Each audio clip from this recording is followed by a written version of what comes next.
This is your Mimi Shane. For today's video po, ituturo ko po sa inyo kung paano po magsa-sign up sa Ecomobi app. At ano po ba ang Ecomobi app? Ang Ecomobi app po ay isang affiliate company na kung saan pwede ka po magkaroon ng commission sa mga link na na-generate mo sa app na ito.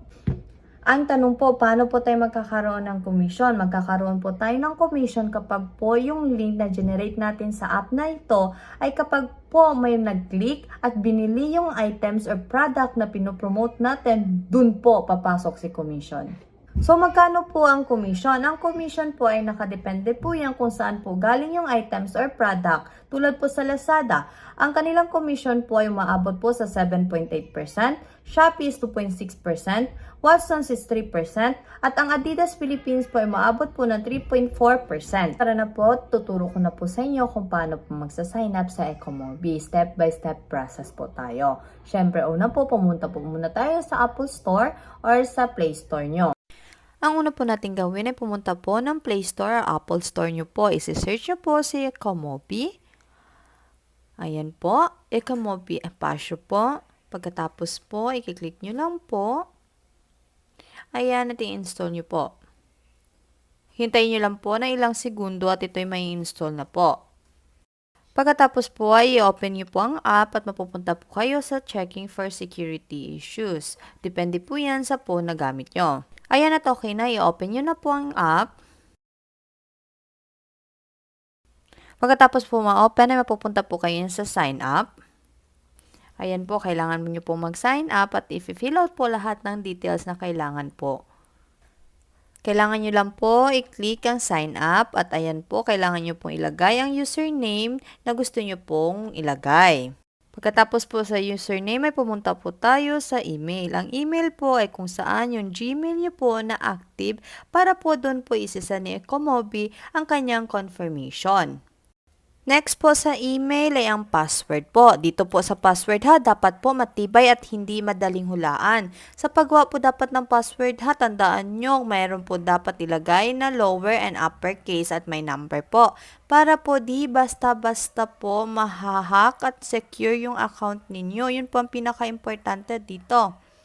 Nga po, tandaan yung sinasabi ko na dapat po ay mahigpit kayo sa paggawa ng inyong password. Sunod po, pumunta po tayo dito sa phone number. Ang mobile number po ay dapat yung active ha, yung ginagamit ninyo ngayon. Pagkatapos po, dito po sa country, ang ilagay po natin dito sa pag-choose ng country, syempre Philippines. At automatic na po ang PHP peso. Sumunod po sa country and currency ay ang referral code po. Syempre, ilagay nyo na po dyan ang referral code ko ha. Ito po ay ayan po, ang aking referral code ay isang number 6, capital C, small letter R, small letter T, small letter C, small letter G, and capital N. Yan po ang aking referral code. 6CRTCGN. Thank you! Next is in the traffic source are please provide accurate channel links to ensure your sufficient payment. So, which channel do you have the most follower daw? Kung nasa TikTok ba, Instagram ba, YouTube ba, or Facebook profile, etc. and etc. Once po na nakapili na kayo ng channel, ay kailangan nyo din pong ilagay ang channel link or website. Next ay ang number of followers, kung ilan pong followers ang meron kayo sa channel na iyon. Then click sign up. Kailangan din po natin mag-fill out sa payment info. Tandaan, lahat po na may asterisk ay kailangan nating fill upan. Una po natin fill upan ay ang inyong pangalan. Ilagay nyo po dyan ang inyong complete name.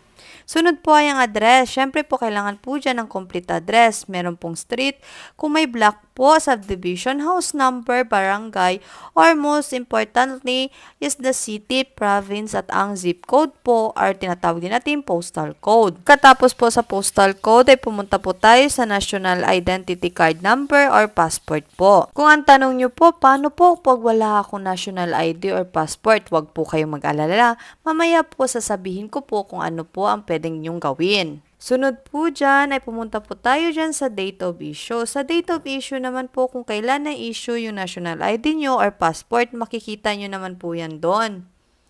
Ayan na, pag matapos po kayo magpili dyan ng date, pumunta po tayo sa issue by at personal tax code. Kung mapapansin nyo po, wala pong asterisk dyan or pula, hindi na po natin kailangan pilapan yan. Sunod po ay pumunta po tayo sa bank account name. Name na nakalagay sa mismong ATM card nyo or sa bangko nyo ha. Kung may middle name po ba or middle initial, ilalagay nyo po dyan. Tapos po, sa bank account number naman po, syempre, number ng ATM nyo, alam nyo na po yan. Nailagay nyo na po ang account number ninyo ay sumunod po ay ang bank name. Sa bank name po, syempre ilalagay nyo po ang pangalan ng bangko nyo. Kung ito ba ay BDO, Union Bank or Metro Bank or anong bangko meron kayo.